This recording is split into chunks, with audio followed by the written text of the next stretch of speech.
if you are a professional speaker, or even not a professional speaker, but someone who does a fair amount of speaking, I'm sure that at some point someone has told you that the allotted amount of time for you to do your presentation has been reduced, that the 60-minute presentation or 30-minute presentation that you've been working on for the last couple weeks has been cut in half.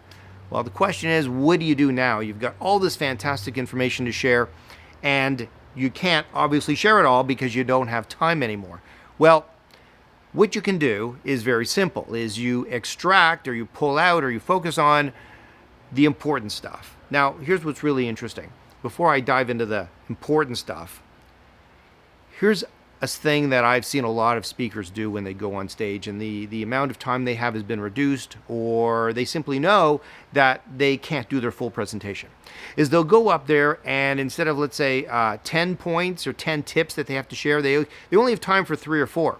So what they'll do is they'll say at the beginning, instead of here's 4 points I want to share with you, they'll say something like, yeah, I have 10 points to share with you, but I don't have time to cover all 10, so I'm going to share with you 4.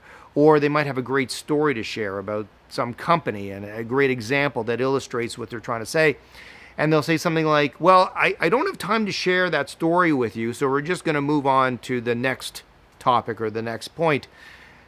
Don't do this. This is not good. It stems from something I like to call speaker guilt, where the speaker knows that there's so many great things they want to share with their audience, but they just can't. And they feel guilty about it. And as such, they feel they have to confess it to the audience. They have to tell the audience, okay, I had 10 things to share with you that were amazing, but I don't have time, so I can only share with you 4 things. Don't do that. You see, here's the thing. The audience doesn't know that you had 10 things to share. They don't know about that story that you wanted to tell them. They just know what they hear. So instead of telling them you can't share 10 tips with them, you can only share 4 tips, just tell them the 4 tips. Just dive right in. Don't mention the other 6 they're not going to hear. Don't tell them the story that they're not going to hear.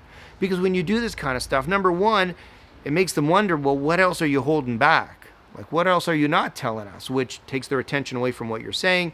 It also makes you look not terribly professional because in their eyes, well, you didn't prepare your presentation well enough because you can't cover all your content in the allotted time. So what do you decide to do? Well, like I said earlier, you can pick out the good stuff. Now, here's the really cool thing. What is the good stuff? Well, the good stuff is whatever you want it to be, because they won't know what all the other stuff was. So if you don't have all the time to do your presentation, go through it very quickly, even minutes before you hit the stage.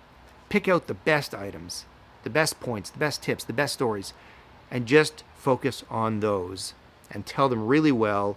Illustrate them well, make it very clear and easy to understand, and that will be enough. And nobody is going to know all the stuff you left out. All they will know is that you gave a great presentation.